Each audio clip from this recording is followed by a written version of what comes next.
Gavin here from UltimateReloader.com. We're here at the 2024 SHOT Show at the Hornady booth with the man himself, Steve Hornady.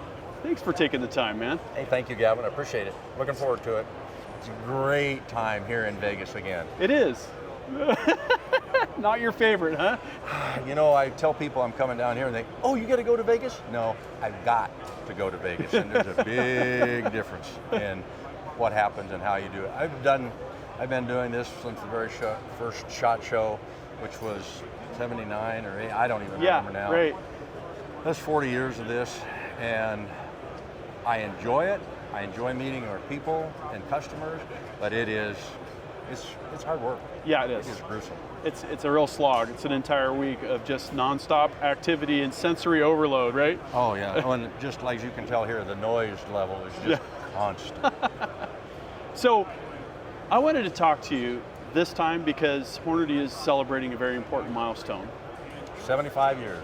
75 years. That's a long time for a family business to survive with family ownership, right? Yeah, and you're well aware in this industry, a tremendous number of the companies that got started at the same time my dad did in the late 40s after the war. The Sierra Bullet Company was, I think, 47, something like that. Spear Bullets was in the same time frame. RCBS was Hodgdon's. Yep. Matter of fact, my dad and Bruce Hodgdon were both buying surplus powder at the end of the war. Really? I going through some paperwork and I found Hornady Powder Company. Really? And he decided, nah, I'm not going to go down that path. I'll leave it with those guys, which Nice. was a good choice. I'm glad he did that. So. Yeah. So Hornady is part of, I imagine, your early memories. Tell me what it was like growing up in Hornady. Well, obviously I didn't know anything else. Yeah. This is what I've always wanted to do. When my dad built the factory where we are now, I think it was 1958, and I can remember going through that building and I got to say, this is going to be my office. Oh, nice. Yeah. And then I didn't get it. They gave it to another guy, and it kind of hurt my feelings at the time, and I was only 10, so it's not like Right. I'm going to hang on to it for all that time. So did you have to go outside of Hornady and establish yourself in the industry like I talked to Jason about, right? It was like, I did not. You did not? Okay. I did not. I've never worked for anybody but family. Uh-huh. And that's one of the reasons why I didn't want to do that, why I wanted my children and now my grandchildren get experience working for somebody who doesn't love you, doesn't care whether you're coming to Thanksgiving dinner. I'm going to fire your ass if you don't perform or don't do your job or you're just not good enough.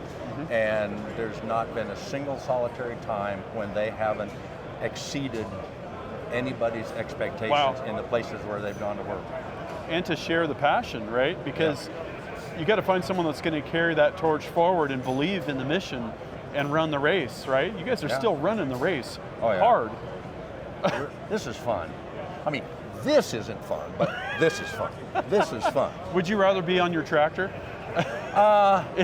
This weekend I would love to be able to be on my tractor, but we've got snow up about here, and the temperature is right down there. So, my farm is my recreation, you know, and somebody, oh, you just go out there and sit? No, I go out there and work. I got to get rid of trees, mow grass, take care of weeds.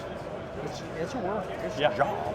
I live in the mountains, so slightly different challenges, but work all the time, challenges all the time. But to be able to go up to the top of the mountain and shoot out to 1,390 yards and just load ammo on site, you know, like, just feel really fortunate. Yeah. You know, but yeah.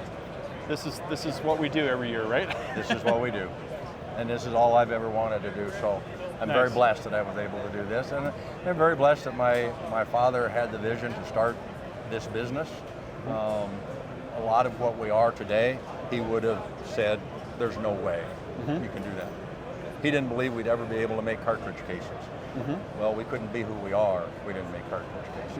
We've got to have that independence. You've got to be able to do that because that's how you control your destiny.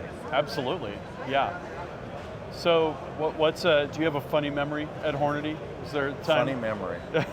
I'm putting you on the spot here. I told you when you said you were going to ask me this question, my mind's just going to go thunk and not come up with anything. So, there were, as you can imagine, growing up in there were battles, you know, Yeah. and I'd get mad at my dad because I'd want him to be pound the table and be this, and he was not that type of guy. He was very calm and cool, and you just, even when he was upset, you just really never got the thing. But he had this one line, and it just drove me batshit the entire time that he'd said. When I'd want him to say, tell those guys, damn it, this is what you want done, and he would say, quote unquote, a man convinced against his will is of the same opinion still. Infuriated me. But he was right. Yeah. You can order an employee to go do something and I'll do it exactly the way you told me. Or you can say, I'm trying to accomplish something. What do you think? How we can do this? I think we need to try this. And you can build on that, and you give people the opportunity to do that, and here we are. Do you think that's one of the reasons that you stuck with Hornady? That you and your dad weren't doing this so bad and you got I assume creativity in how you were able to develop products or refine processes? You know, I don't know that necessarily. This is what I always wanted to do. I knew I was going to do this when I was a teenage boy. Yeah. You know, and so, yeah, we'd have our battles and things, but it never got down to the I'm moving, Yeah. leaving town or anything else like that. It would. Like the Rolling I'm Stones. not speaking to you for a day or two. The Rolling Stones are still playing together after all these years, you know. Yeah. That's still They're doing great. They're almost as old as I am. Oh wait, they're older. Right. Nice. I'll have to say, I've been having a lot of fun with all the new products. The 7PRC has been a hit in everything I've tried it in. Rifles I've built, Bergara stuff I've done off the shelf. I just built a 22 ARC bolt gun, which is a heck of a lot of fun. And I'm looking at the 22 Creedmoor, you know, with Hornady working with the industry and, you know, Sammy coming through now for both of those cartridges. Just, there's limitless stuff to do. ELD-VT bullets, you know. Yeah, we just had a lot of fun lately. I think we just keep rolling out things. The people that are in my development side are not people that are going and do it because somebody told them to go do it. They're doing it because they're going, we need to do this. Right. And it's just self-perpetuating. Everybody builds on it because that's what they want to do. Yeah. And they support one another in the whole process of getting there. And that's where you get that creativity. That's where you get the development of new products that shooters want rather than what management wants. No, that's a really good perspective. There's some dumb cartridges out there that have been introduced. I won't say which ones, but it's a joke that we have every now and then when we're sitting around the table talking about something, and I'll bring up a cartridge and I'll say, that is the singularly top 10 stupidest thing anybody's ever designed. And we all laugh, and then we don't do that. And I know you're a fan of belts as well.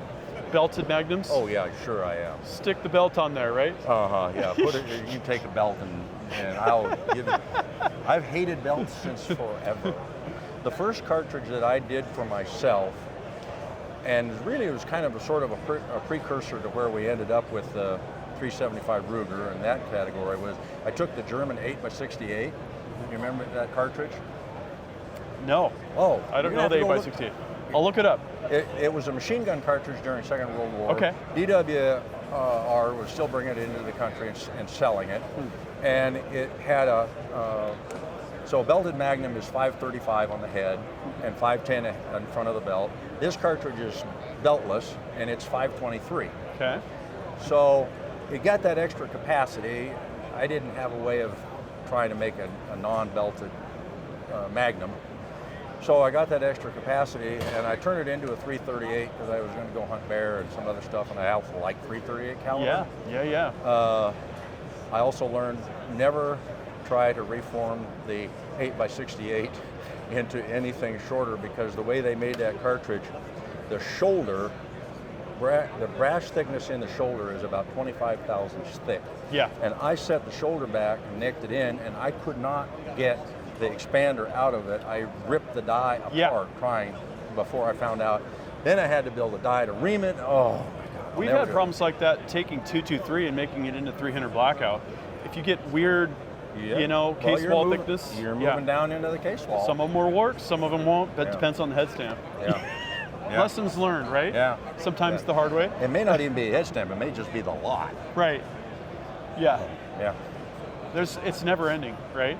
Yeah. Hopefully. If it ends, we're out of jobs. Yeah, And that's not true. gonna- Yeah. So, you know, you asked about the stories. I can remember my dad talking about sitting around the table our NRA show is what all the guys went to. Okay. And sitting there talking with Fred and the guys from CH and the family that owned Bonanza and so on. And they knew that by 1958, everybody who wanted a reloading press owned one. And there was no future. Oh boy. Here we are. And here we are. And here we are. That's awesome. Thank you, Steve. This has been a lot of fun. Thank you. And I'm looking forward to the next decades of working together on whatever Hornady cooks up next, and who knows what that'll be, right? I hope you are. I'm not sure I'll be here, but I hope that you are. Jason will be, right? There you go. And company. Yeah. And company. So it's been fun working with you guys. Just having the time of my life. Really appreciate it. Thank you. All right. I hope you enjoyed this interview. That concludes this video, and that means it's time to wrap it up. I hope you enjoyed this video. Don't forget to like and subscribe. Also, we're on Facebook, YouTube, Rumble, where we've got unrestricted content, and Instagram. Make sure to follow us on all those channels. Ultimate Reloader also has a commercial solutions division serving law enforcement, the military, and the gun industry.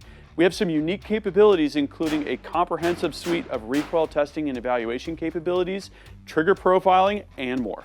If you're interested in custom rifles like what we build here on the channel or gunsmithing services, you're going to want to go to rifles.ultimatereloader.com and get on the wait list.